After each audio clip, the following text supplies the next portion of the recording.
তো হ্যালো বন্ধুরা, আপনারা কেমন আছেন? আমি মিলন ঘোষ আপনাদের সাথে আবার একবার চলে এসেছি দানব কথার একটা নতুন পডকাস্টে।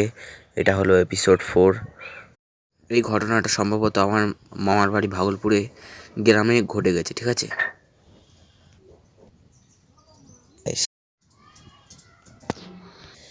তো আমি দেখতে পাচ্ছি যে আমার 3টে এপিসোড বেরিয়েছিল।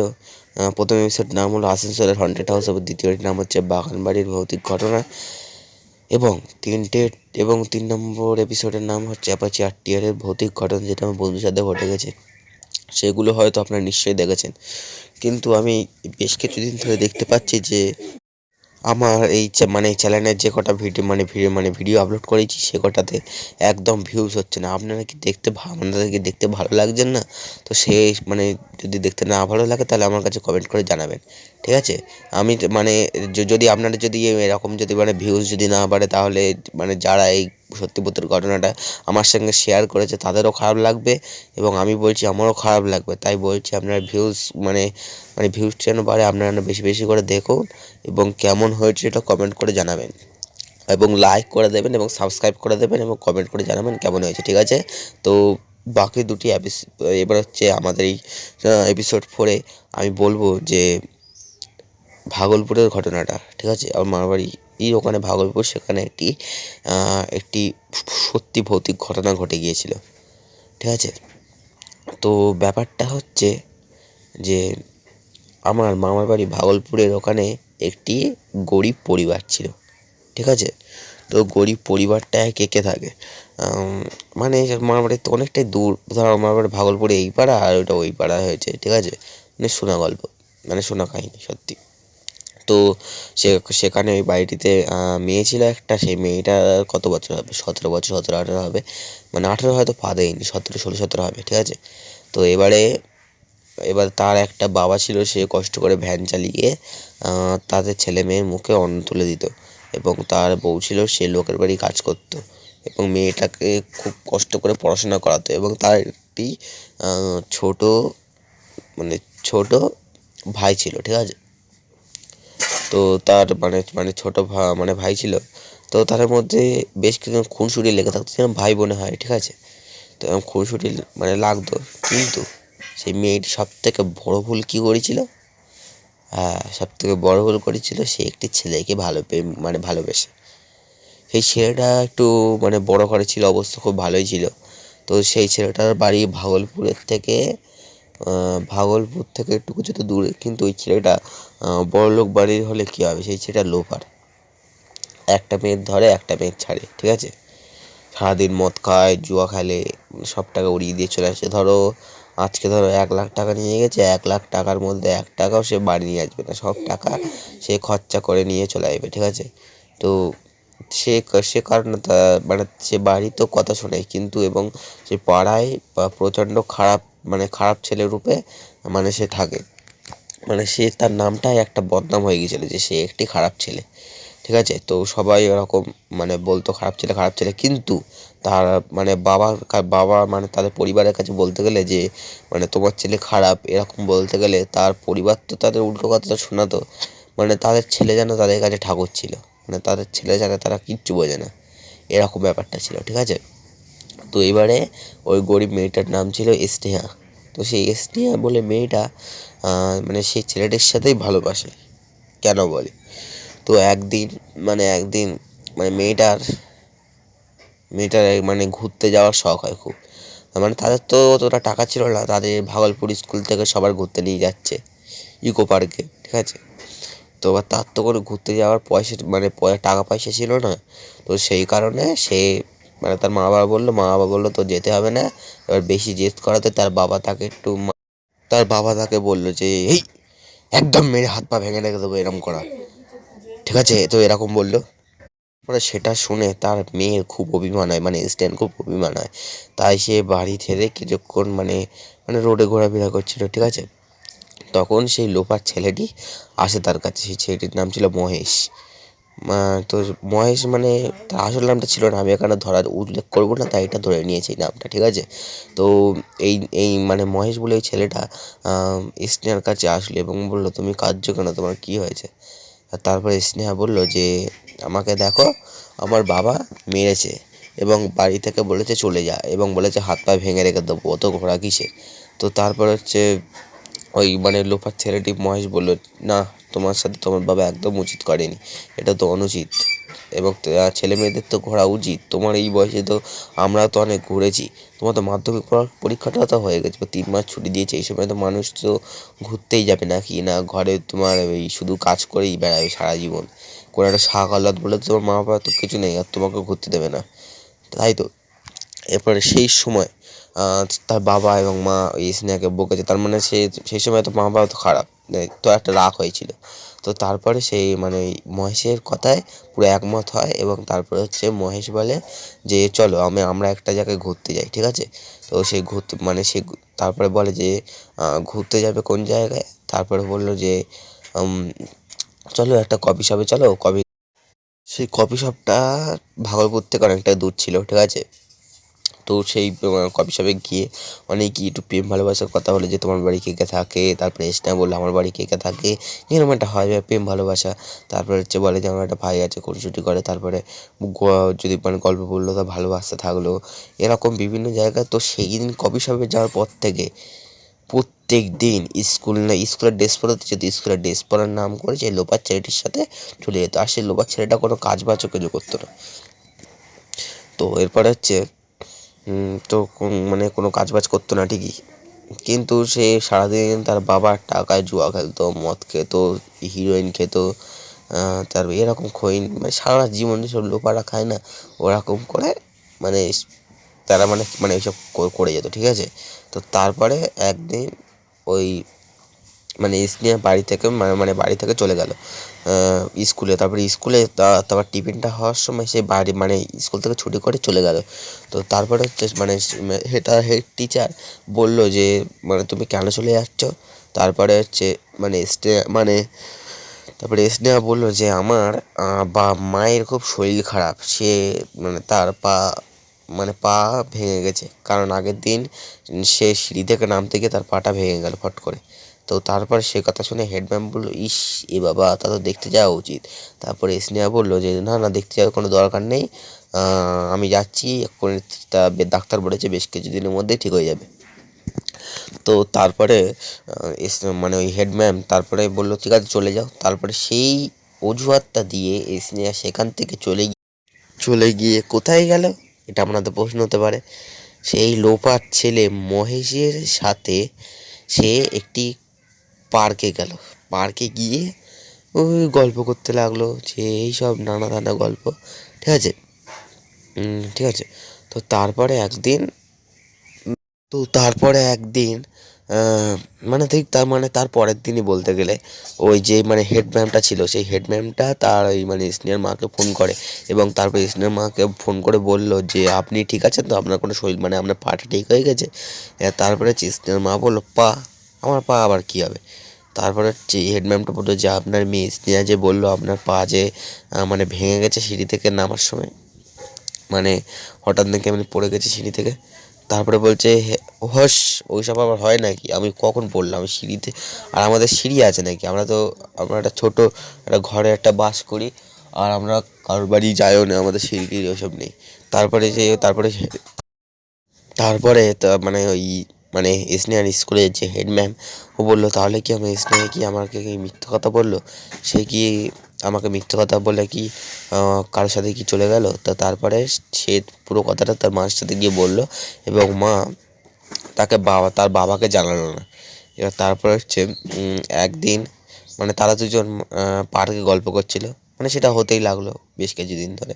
তো তারপরে একদিন ওই স্নেহার বাবা পার্ক থেকে কোনো ভ্যান চালাতো, পার্কের পাশ দিয়ে যাচ্ছিলো একদিন, ঠিক আছে। এবার সেদিন দেখতে পেলো যে তারা দোলনায় দোল খাচ্ছে সেই দুজন, ঠিক আছে। তো এবার যে দোলনায় দোল খাওয়ার সময় স্নেহার বাবা তখন দেখে ফেলে, এবং তখন গিয়ে স্নেহাকে চড়াত করে চড় মারতে থাকে, এবং বাড়ি নিয়ে চলে আসে। এবং বাড়ি নিয়ে চলে আসার পরে তারপরে বাড়ি এসে পরে যে জানতে পারে যে স্নেহার মা সব জানতো, এবং তারপরে এই হেড ম্যামও সব জানতো, তাই সেই স্কুল থেকে সেই স্নেহাকে স্কুল থেকে ছাড়িয়ে নিয়ে আসে এবং তার মাকে বিশাল মারে বাড়ি এসে, এবং তার মেয়েকেও ছাড়ে না, তার মেয়েকেও মারে। বলছে যে তুই আমার একটা ছেলে একটা মেয়ে, তুই তোর যদি কিছু হয়ে যায় তাহলে আমি মুখ দেখাবো কী করে আমাদের পাড়ায়, যে যে আমার মেয়ে এইসব করে বেড়ায়। তারপরে হচ্ছে এইটা শুনে তার মেয়ে মানে সে বলল যে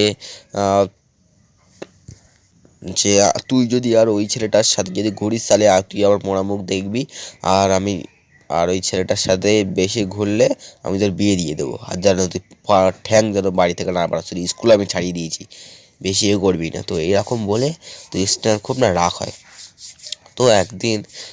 তো একদিন মানে সে জানতে পারলো যে যে লোপার ছেলেটির সাথে ভালোবাসতো মহেশ বলে ছেলেটা, সে নাকি বিয়ে ঠিক হয়ে গেছে একটা মেয়ের সাথে। সেই মেয়েটা ছিল ওই এসডিআরই একটা মানে বান্ধবী। বান্ধবীরা খুবই ভালো ছিল এবং খুব অবস্থাও ভালো ছিল তাদের, সেই জন্য সে মানে ভালোবাসলো। এবং তারপরে একদিন স্নেহা সেই মহেশের কাছে গেল, বলল যে তুমি কি করছো, তুমি ওকে ভালোবাসছো কেন, তুমি তো আমাকে ভালোবাসতে, আর তুমি এরকম করবে আমি তো জানতামই না। তুমি আমাকে এত বড় বিশ্বাসঘাতকতা করবে, এটা জানলে আমি তোমাকে ভালোই বাসতাম না। আমি তোমাকে প্রাণে মনে ভালোবেসেছি, তাও তুমি আমাকে ঠকালে। তো তো তারপরে সেই মানে লোফার ছেলেটি মহেশ বলল যে তোর মতো গরিব মেয়ের থেকে গরিব মেয়ে না থাকাই ভালো, তোর কপালে কিছু জুটবে না। আর তারপরে হচ্ছে যে তারপরে মানে স্নেহা কাঁদতে কাঁদতে বাড়ি চলে গেল। এবং তারপরে যেদিন হচ্ছে ধুমধাম করে বিয়ে হলো, মানে বিয়ে তো হচ্ছিল তার বান্ধবীর সাথে। এবার তারপরে হচ্ছে মানে সে তার বান্ধবীর কাছে গেল, সে তার বান্ধবীও যাচ্ছে তাই করে অপমান করলো এবং বলল যে ও ভালো করেছে যে তোকে ছেড়ে, তোর মতো একটা লুফার মেয়ের সাথে না থাকাই ভালো। তারপরে হচ্ছে তারপর সেটা শুনে সে বাড়ি আসলো। বাড়ি এসে দরজা মরজা বন্ধ করে সারাদিন সে ভাত খাইছিল না এবং সারাদিন কাঁদলো এবং কেঁদে কেঁদে তারপরে সে ঘাস মারা ওষুধ খেয়ে নিজের প্রাণ ত্যাগ করে দিল এবং নিজে মরে গেল। তারপরের দিন যখন মানে সেটা রাত্রিবেলা হয়েছে, ঠিক আছে, ঠিক তার সকালবেলার দিন তার বাবা এবং মা দরজা খোল করছে। তার ভাইও বলছে দিদি তোর কী হলো, দিদি তোর কী হলো, দরজা খুলছিস না কেন। এবার তারপরে অনেক লোকজনকে ডেকে স্নেহার বাবা দরজাটা খোলালো এবং খুলে দেখলো যে তার মেয়ের এই অতৃপ্ত কাণ্ড, মানে তার মেয়ে মানে পড়ে রয়েছে নিচে। এবং তারপরে তারপরে তারপরে তার বাবা খুবই কান্নাকাটি করলো যে আমার মেয়ের সাথে এটা কী হলো। তারপরে হচ্ছে যে সেটি চিঠি লিখে গিয়েছিলো যে আমি ওই মহেশকে ভালোবাসে, মহেশ আমার বান্ধবীর সাথে বিয়ে করে নিচ্ছে, আমার কাছে করবেন এবং যাচ্ছে তাই করে অপমান করেছে। আমি ওকে প্রাণে মনে ভালোবেসেছিলাম, আর আমি ওকে ছাড়া কাউকে ভালোবাসতে পারবো না, তাই আজকে আমি ওর জন্য নিজের প্রাণ ত্যাগ করলাম।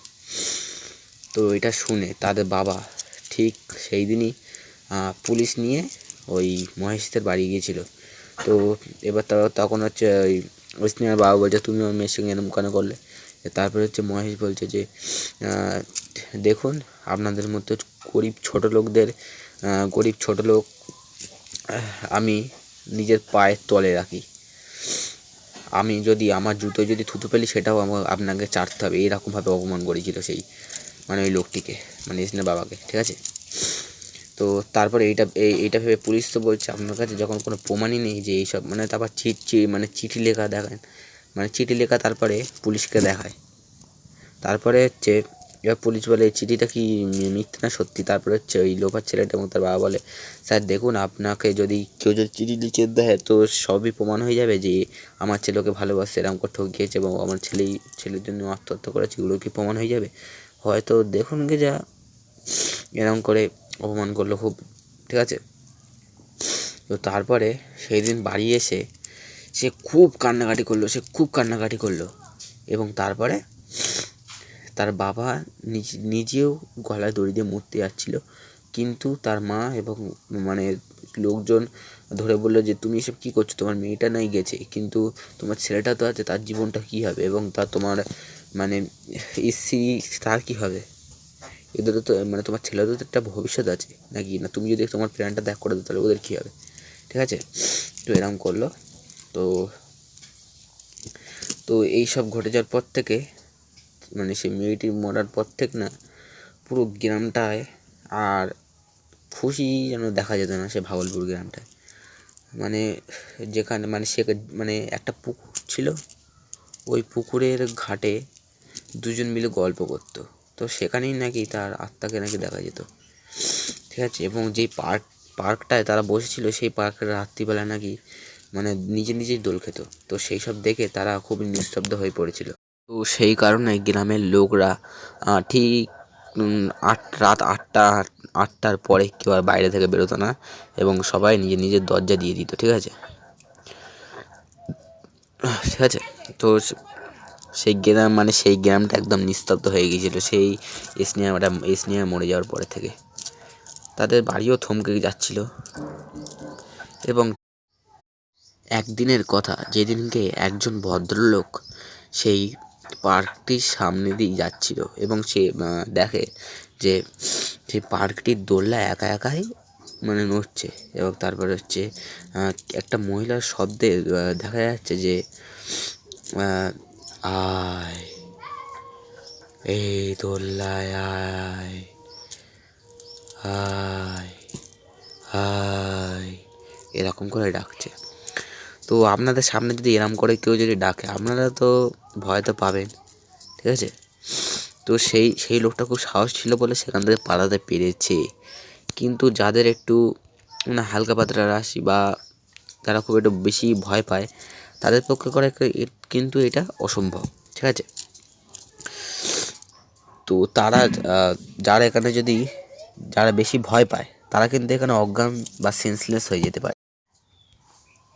তো আরেকদিনের কথা যে বলি, যেই মানে সানঘাট বা পুকুরের ধার যেখানে হয় না, তো সেখানে থেকে একজন ভদ্রলোক কাঁচা মাছ কিনে নিয়ে যাচ্ছিল, ঠিক আছে। তো সেই দিনকে নিয়ে যাওয়ার মানে পর থেকে দেখে যে একজন ছায়ামূর্তি মানে ছায়াটা পুকুরের জলে পড়ছে, ঠিক আছে। সে স্পষ্ট দেখতে পাচ্ছে, কারণ সেই সানঘাটের ওখানে একটা হলুদ লাইট ছিল, স্পষ্ট দেখা যাচ্ছে যে ওরকম একটা ছায়া পড়ছে, ঠিক আছে। তো সেই দেখে এবং সেই মানে মাছের ব্যাগটা সেখানেই ফেলে সে পালিয়ে গিয়েছিল। তার পরের দিন সে এসে দেখে যে সেই মানে মাছের ব্যাগটা আর নেই। তো সবাই ভেবেছিল ওটা বিড়ালটি আর নিয়ে যাবে, কিন্তু পার্কের ঘটনাটা হওয়ার পরে তারা কিন্তু ভাবলো যে ওই স্নেহার আত্মাই কিন্তু এইসব করছে। তো তারপর থেকে সানের ঘাটে যাওয়াই সবাই বন্ধ হয়ে গেল। সে কেউ আর ভয়তে যেতে পারতো না সেখানে। তো তারপরে কিছুদিন পরে দেখা যায় যে ওই মানে স্নেহার যে ভাইটা ছিল না, সে একদিন তার দিদির ঘরে, তার দিদিতে স্নেহা ছিল, তো তার দিদি স্নেহার ঘরে মানে গেল, এবং গিয়ে সেই দিন ঘুমাতে লাগলো। তো ঘুমাতে গিয়ে তার মানে কিছু শব্দ আসতে থাকে। তারপরে সে গেল, তারপরে সে দেখলো যে কোথা থেকে যেন শব্দ আসছে, যে ভাই আমাকে মেরে ফেললো রে, আমাকে মরতে হলো রে, আমাকে বাঁচা বাঁচা, এরম করতে লাগলো। তো তারপরে এটা থেকে তার ভাইয়ের খুব মানে ভয় লেগে গেল। তো তারপর ঠিক তার পরের দিনকে সকালবেলা তার উঠতে খুব দেরি হয়ে যায়, এবং তার মা বাবা দেখে যে তার মানে কপালটা পুরো ফেটে যাচ্ছে গরমে, এত জ্বর এসে গিয়েছিল তখন তার। তো তারপরে কি করবে, তাকে ডাক্তারখানায় নিয়ে গেল, বলছে এ তো 100 মিটারের ওপরে জ্বর উঠে গেছে, 100 ডিগ্রি সেলসিয়াস। তো একে তো অনেক ওষুধ তো তারপর অনেক ওষুধপাতি নিল, তারপরে কিন্তু জল পড়তে দিয়ে যাচ্ছে, তাও সে শরীরের গরম কমে না। তো সেদিনকে রাত্রিবেলাটা হঠাৎ মানে একটা মানে ঘটনা ঘটেছিল, যেখানে মানে তার বাবা অনেক কষ্ট করে খাসির মাংস কিনে এনেছিল, কিন্তু সেটি ছিল কাঁচা, ঠিক আছে। তো তাদের বাড়ি শুধুমাত্র তার বাবা এবং মা খাসি মানে মুরগির মানে খাসির মাংসটা খেত। তো স্নেহাও মাংসটা কিন্তু খেত, কিন্তু ওই যে মানে বাড়ি সেই স্নেহার মানে ভাই, সে কিন্তু খাসির মাংস একদম পছন্দ করতো না, সে শুধু মুরগির মাংসটাই খেত। তার নাকি খাসির মাংসটা কি মানে পছন্দ করতো না অতটা। কিন্তু সেই দিনকে সে ফ্রিজ খুলে মানে সেদিনকে হচ্ছে তার মা হঠাৎ করে ঘুম ভেঙে যায়। সে তার বাবার ডাকে বলে যে কেউ আমার দরজাটা মানে তাদের ছেলে তো আলাদা ঘরে, শুধু তার ছেলের দরজা খোলার শব্দ হলো। তারা মানে ছেলের জ্বরের জন্য সারা রাত ঘুমাতে পারেনি। তো তখন তারা রাত্রিবেলা উঠে দেখে যে তার ছেলে দরজা খুলে কোথায় একটা চলে যাচ্ছে। তো তারপরে তারা দুজন মানে বাইরে এসে দেখে যে কিচেনে এই ফ্রিজের দরজাটা খুলে কাঁচা খাসির মাংস তাদের ওই ছেলে চিবিয়ে চিবিয়ে খাচ্ছে, ঠিক আছে। তো এইসব তারা দেখে রক্ত সব মানে চেটে চেটে খাচ্ছে, সে এতটাই নৃশংসভাবে খাচ্ছিল সেই খাসির মাংসটা, এবং পুরো ছাড় মাংস ছিঁড়ে খাচ্ছে। তাদের সেটা দেখে তো তাদের হয়েই গেছে। তো এরপরে তারা কোনো কথা বললো না, এবং সেখান থেকে তাদের ছেলেকে বলবো, বাবা কী করছিস? এবার তারপরে সে ডবল ভয়েসে কথা বলতে লাগলো, এই তোরা এখান থেকে চলে যা।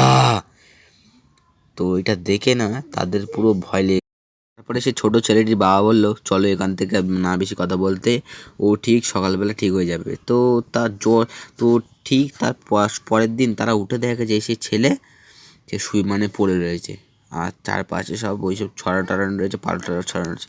তো তারপরে সেখান থেকে নিয়ে তাকে ডাক্তারের কাছে নিয়ে গেল। তারপরে ডাক্তার বললো যে এরকম কোনো ব্যাপার না, কারণ হচ্ছে এরকমও একটু মানে মানে এইসব মানে ওই মাংস টাংস খাওয়ার কথা বলিনি, কিন্তু জ্বরটার কমবে এই কথাটা বলে দিয়েছিল, যে মানে একদিন তো ওষুধ খাওয়াবে তারপর কমে যাবে। কিন্তু এই ঘটনাটি যে ঘটলো এর জন্য তো আর ডাক্তার ফাক্তার তো কোনো কিছু হবে না, এসবের জন্য অন্য একটা মানে ট্রিটমেন্ট লাগবে, ঠিক আছে। এবার তারপরে হচ্ছে মানে তারপরে মানে যেদিনকে হচ্ছে এইসব ঘটনা ঘটলো, মানে ডাক্তার কাছে নিয়ে গেলো, সেই দিন রাত্রিবেলা তার মা এবং বাবার আবার ঘুম ভেঙে যায়। তারা দুজন গিয়ে দেখে যে তাদের মানে যে ঘরটাতে মানে সেই ছেলেটি শোয়ে সেই ঘরের জানলায় মানে সেই ঘরটা একবার উঁকি মেরে দেখলো যে ছেলেটি আছে নাকি। দেখলো যে সেই ছেলেটি উধাও, মানে সে খাটে নেই, বুঝতে পারছো। কিছুক্ষণ পরে দেখলো যে ওই মানে ওই ছেলেটি জানলা দিয়ে উঁকি মেরে দেখছে যে ওই মানে যে ওদের ছেলেটি যে ওই মানে মানে তাদের উঠোনটায় ঘোরাফেরা করতে করতে চলে যাচ্ছে কোথায়, এবং তার পিছু পিছু করতে করতেই তার মা এবং তারপরে গিয়ে দেখতে পেলো যে ওই পার্কটাতে ওই মানে দোলনাতে সে দোল খাচ্ছে, এবং কাকে যেন একটা দোল দিচ্ছে, সে যেন তার দিদিকে যেন দোল দিচ্ছে, সেইভাবে সে বুঝতে পারছে। এবং তার সামনে মানে যেই ছেলেটা তো মানে দোল দিচ্ছে তার সামনে মানে দুটি ছায়া ছিল যেখানে, ঠিক আছে। দুটি ছায়ার অবয়ব সে দেখতে পাচ্ছে, মানে তারা দেখতে পাচ্ছে। তো এইরকম ভয়ঙ্কর দৃশ্য দেখে তারা তো অবাক হয়ে গেছে, এবং প্রত্যেক দিন করে সেই মানে তাদের ছেলের বুকে আঁচড়ানোর দাগ থাকতো, হাতে থাকতো, এইসব মানে সারা শরীরে এরকম দাগ থাকতো, ঠিক আছে। তো তারপরে তো এরপর কিছুদিন পরে যে ছেলেটি মানে ওই লোফার ছেলেটি মহেশ, সেই মহেশকে নাকি কিছুদিন পরে নাকি খুঁজে পাওয়া যাচ্ছিল না। তো তা পুলিশ তদন্ত করলো, তার বাবা তো তার মানে ছেলেকে তো ঠাকুর ভাবতো, তাই তার ছেলের জন্য মানে পুলিশ মানে ইনকোয়ারি করতে পারলো। তো কিছুদিন পরে খবর পাওয়া গেল তাকে নাকি ওই মানে যেই পুকুরটা মানে ঘাটে বসে থাকতে যেত, মানে বসে থাকতো তারা দুজনে, সেই পুকুরে নাকি তার লাশটা নাকি পাওয়া যায়। এরপরে তো মানে তার লাশ পাওয়ার পরে মানে খুব নিস্তব্ধ হয়ে গেল, ঠিক আছে। তারপরে এইসব ঘটনা ঘটে যাওয়ার পরে তাদের গ্রামে একটি তান্ত্রিক এলো। এবার তান্ত্রিক এসে মানে পুরো গ্রামটা ভালো করে দেখলো, এবং তারপরে হচ্ছে বললো যে এই গ্রামে একটা অশরী আত্মার প্রভাব আছে। তো এবং তারপরে ওই গ্রামের যেসব ভদ্রলোক আছে তারা বলল যে এই গ্রামে একটি খারাপ আত্মার তো প্রভাব আছে। তারপরে স্নেহার ব্যাপারে তারা খুব বললো যে মানে তাকে নাকি দোলনায় কোনো দিন দোল খেতে দেখা যায়, বা সানঘাটে নাকি বসে থাকতে দেখা যায়। এবং তারপরে যেই ছেলেটির সাথে এইসব হতো মানে স্নেহার ভাইয়ের সঙ্গে এসব হতো, তাকে ডাকলো, এবং তাকে ডাকার পরে যেই একটা প্রথম গঙ্গা জল ছেটালো, তারপরে যেন তার গা মাখ সব হয়ে গেলো। তারপর সে ডবল ভয়েস কথা বলতে লাগলো, যে বলছে যে তুই এরকম করছিস কেন? আমি এর শরীর ধরেছি, আমি ছাড়বো না। এরপর সে তান্ত্রিকটা বললো যে তুই এরকম করছিস কেন, বল, এই শরীর ছেড়ে চলে যা। তো তারপরে হচ্ছে যে এরপরে সেই মানে ওই স্নেহার মানে আত্মারা বললো যে এই তোরা আমাকে আটকাতে পারবি না, যে আছিস আমাকে জীবনে আটকাতে পারবি না তোরা, আমি এই শরীর ছেড়ে যাবো না, এটা আমার ভাইয়ের শরীর, আমাকে তোরা বের করতে পারবি না, এটা আমার ভাই, আমার নিজের ভাই। তারপর যে তান্ত্রিকটা অনেক করে বোঝালো যে তোর ভাই তো সেটা আমি জানি, কিন্তু তোর ভাইয়ের তো একটা ভবিষ্যৎ আছে। তুই যদি সারা জীবন যদি তোর ভাইয়ের ওপরে যদি এরকম ভর করে থাকিস, তোর ভাই কি বাঁচতে পারবে বল? তোর ভাই তোর জীবনে বিয়ে টিয়ে করবে, একটা শখ রয়েছে, চাকরি বাকরি করবে। তোরা তো গরিব, কিন্তু জীবনে কারোর ভাগ্য না এরকম থাকে না। তোরা নিশ্চয়ই পারবি এরকম করতে। আর তোর ছেলে মানে তোর ভাই নিশ্চয়ই একদিন অনেক বড় হবে, কিন্তু তোর ভাই তো তোকে অনেক শ্রদ্ধাও করে। তুই তোর ভাইয়ের সঙ্গে এমন করতে পারবি না। তো এরকম করে বললো। তারপর হচ্ছে ওই তান্ত্রিকটা বলল যে সবই তো বুঝতে পারছি, কিন্তু তুই এই গ্রামকে কেন জ্বালাচ্ছিস বল? তারপরে সেই স্নেহার আত্মারা বলল যে আমি জানাচ্ছি কেন বলতো। তারপরে সেই তান্ত্রিকটা বলল যে কেন? বলছে আমি স্নেহাত্মারা বলছে যে আমি কোনো দিনও কোনো ভদ্রলোক বা কোনো ভদ্র মহিলা বা কোনো বাচ্চাকে জীবনে কোনো দিনও মারিনি, কিন্তু আমার সঙ্গে যেই খারাপ কাজটা হয়েছে সেটা যেন আর কারোর কাছে না হোক, সেজন্য আমি শুধুমাত্র কারোর হয়তো কোনো দিন ব্যাগ থেকে মাংস বা কাঁচা মাংস বার করে খেয়েছি কোনো দিন, বা দোল লাগিয়ে বসে রয়েছি, কিন্তু কোনো নিরীহ মানুষের আমি কোনো দিনও প্রাণ নেইনি। কিন্তু তান্ত্রিক বলল তবে যে তুই মহেশকে মারলি কেন?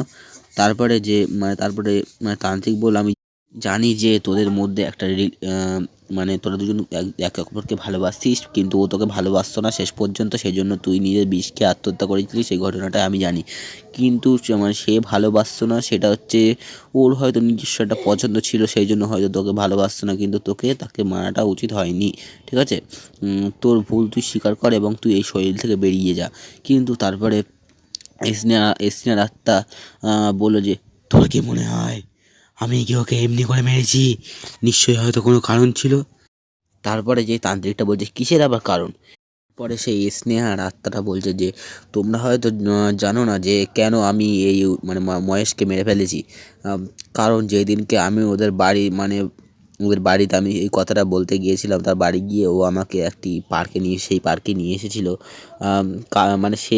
সেই দিনকে কী হয়েছিল কেউ তো কিছু জানে না, কিন্তু আমি এই কথা বলতে গেলে সে একটি সিগারেট খাচ্ছিল এবং সিগারেটটা জ্বলন্ত অবস্থায় খেয়ে আমার বুকে মানে দিল এবং আমার বুকটা প্রচণ্ড পুড়ে গেল। এটা আমি কাউকে বলতে পারিনি এই কথাটা, তাও সেই কারণে আমি ওকে মেরে ফেলেছি এবং সে যে আমাকে অনেক কষ্ট দিয়েছে। সে সে আমার হাত চাকু দিয়ে কেটেছে, কিন্তু সেটা আমি কাউকে দেখাতে পারিনি এবং তার পরের দিনই আমি মরে যাই, কারণ এইটা দেখলে লোকে খারাপ ভাববে। এবং তারপরে সেটা আমি ঢাকা দিয়ে রেখে দিয়েছিলাম। ঠিক আছে, তো এইসব কথা শুনে তান্ত্রিক বলল ইস তোমার সঙ্গে বড্ড খারাপ হয়েছে, কিন্তু তোমাকে যে এইসব করা উচিত হয়নি, কারণ যে ওর তো একটা প্রাণ রয়েছে, তোমার প্রাণটা কেড়ে নেওয়া উচিত হয়নি, কারণ ওকে তো শাস্তি দেওয়ার জন্য আইন রয়েছে, তাই আইন ওকে শাস্তি দিত, তুমি এরকম করে একদম ঠিক করোনি। তো তারপরে যে স্নেহার আত্মারা বলছে যে কে ঠিক করেনি আবার? ও যে ভুল করলো তার বেলা কোনো দোষ নেই। আমাকে কি আমার সঙ্গে যখন এইসব আইন ও খারাপ কাজ করেছে, তখন কি কোনো আইন ছিল আমাকে বাঁচাতে? কোনো আইন আসেনি। সেই কারণে বলছি যে ওইসব আইন টাইন কিছু হয় না, নিজের পথ নিজেকে করে নিতে হয় এবং নিজের প্রতিশোধ নিজেকেই মেটাতে হয়, কোনো আইন আসে না সামনে। তো এইসব বললো, তারপর বলছে তোর ভাইয়ের জন্য তুই সরে যা, তান্ত্রিকটা বলছে। তো এটা দ্বিতীয় গঙ্গা জল ছেটাতে বললো যে ঠিক আছে আমি এখন চলে যাচ্ছি, শুধুমাত্র আমার ভাইয়ের কারণ আমি আর এই গ্রামে কোনোদিনও আসবো না।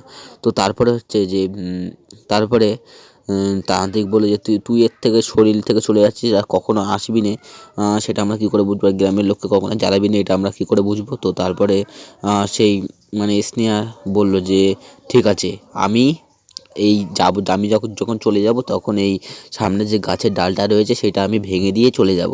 তো একটা কথা বলি, আমাদের মানুষের কথার হয়তো দাম নেই, কিন্তু এই আত্মা এরা যদি একটা কথা যদি দেয় তাহলে সেই কথাটা কিন্তু পূরণ করে, কারণ তাদের কথার অনেক দাম আছে। ঠিক আছে, এটা কিন্তু আমাদের মনে রাখতে হবে। তো কিছুক্ষণ পরে তৃতীয় জল ছেটাতে সেই সেই আত্মারা হট করে সেই শরীর থেকে চলে গেল এবং সামনে যে ডালটা ছিল সেটা ভেঙে দিয়ে চলে গেল। তো সেই ডাল চলে যাওয়ার পরে তার কিছুদিন পরে আইন করে সেই লোফার মানে মহেশের ছেলে মানে মহেশের বাবাকে সেই পরিবারকে 2 লাখ টাকা দিতে হলো, কারণ জরিমানা, কারণ তাদের ছেলে এইসব কুকর্ম করে বেরিয়েছে, তাই সে কারণে সেই টাকাগুলো তাদের দিতে হলো। এবং তান্ত্রিক বলল যে যেই আত্মার ভয়েতে আপনারা এতদিন মানে ভয়ে কাতর হয়েছিলেন সেই আত্মার কোনোদিনও আসবে না, কারণ আমি তাকে তাড়িয়ে দিয়েছি এবং যে কথা দিয়েছে এবং আত্মারা কোনোদিন কথার খেলাপ করে না। তো সেই বলে সেই তান্ত্রিক সেখান থেকে চলে গেল এবং তারপরে হচ্ছে তারপর তার সেই দিন থেকে আর কোনোদিনও মানে ওই সব ঘটনা কোনোদিনও হয়নি। তো তারপরে এসনেহার বাবা মা তো তাদের মানে মেয়েকে তো হারিয়েছিল, সেই মেয়েকে তো আর কখনো ফিরে পাবে না, সে যতই টাকা দিক টাকা। তার অবস্থা হয়তো একটু ভালো হয়েছিল পরে, তারপরে সেটা আমি অনেক বছর আগের ঘটনা করছি, কিন্তু সেই গরিব যেই ছেলেটির বুকে ভর করেছিল সেই ছেলেটি আজ পুলিশে চাকরি করছে। তো দেখুন কারোর ভাগ্য না কোথাও দাঁড়িয়ে থাকে না, কার ভাগ্য যে কখন পাল্টাতে হবে সেটা বোঝা মুশকিল। তো ঠিক আছে, তো এইসব একটা সত্যি ভৌতিক ঘটনা আপনাদের সঙ্গে আমি শেয়ার করলাম। তো এই সত্য ভৌতিক ঘটনাটা আপনাদের কেমন লেগেছে এটা কমেন্ট করে জানাবেন। এবং এই মাসের মানে প্রত্যেক মাসে, ধরো জানুয়ারি মাস, জানুয়ারি মাসের শেষে যে গল্পটা হবে, সেই গল্প মানে এতদিন ধরে যে গল্পগুলো বলেছি সেই গল্পগুলো মধ্যে থেকে একটি প্রশ্ন আমি দেব। এই প্রশ্ন যদি আপনারা ঠিক উত্তর দিতে পারেন, তো আপনাদের যে ঠিক উত্তর দেবে তো তাকে 10 টাকা পুরস্কার দেওয়া হবে। তো আমাদের এই ইউটিউব চ্যানেলের যে সমস্ত সত্য ভৌতিক ঘটনা আছে, এগুলির ট্রেলার বা কী নিয়ে ঘটনাটা আসতে থাকবে, তো এটি আপনারা আমাদের ইনস্টাগ্রাম চ্যানেলে দানব কথায় গিয়ে ফলো করে দেবে। সেখানে প্রত্যেকটি ভৌতিক ঘটনার ট্রেলার থাকবে। তো সেখানে দেখে নেবেন যে পরের ঘটনাটা কী নিয়ে আসছে। এবং এবং এই এই এবং আমি কিছুদিন ধরেই দেখতে পাচ্ছি আমার ভিউজগুলো একদম বাড়ছে না। দেখুন এই গল্পটা বা আগে যেগুলো শুনেছেন এই গল্পটা এই সত্য ভৌতিক ঘটনাগুলো কিন্তু গল্প বা কাহিনী আমি কিন্তু বানিয়ে বলছি না। এই ঘটনাটা আমার দিদা বলেছে আমার সাথে, কিন্তু আপনারা ভাবছেন হয়তো আমি মিথ্যে ভৌতিক ঘটনা বলছি, কিন্তু আমি একটা সত্যি ভৌতিক ঘটনা বলছি যেটা আমি সত্যিকারের বলছি। দেখুন আপনাদের জন্য এই ঘটনাগুলো যদি ভালো না লাগে তো কমেন্ট করে জানাবেন, আর ভালো লাগলে কমেন্ট করবেন, কিন্তু সাবস্ক্রাইবটা বাড়ান। আমার কিন্তু কোনো টাকার লোভ নেই, আমি আপনাদের এই ঘটনাগুলো শেয়ার করতে চাই কারণ আমার ভালো লাগে, এবং যারা এই ঘটনাগুলো শেয়ার করেছে তাদেরও ভালো লাগে। এবং আপনারা যদি ভিউজ বাড়ে বা লাইক করেন এবং সাবস্ক্রাইবটা বাড়ে, যারা এই ঘটনাগুলো বলেছে তাদেরও খুব ভালো লাগবে, এবং আমি বলছি কষ্ট করে আমারও খুব ভালো লাগবে। আমি ফোন করে তাদের বলতে পারবো যে এই ঘটনাগুলো ভিউজ বেড়েছে, লাইক হয়েছে, এগুলো বলতে পারবো।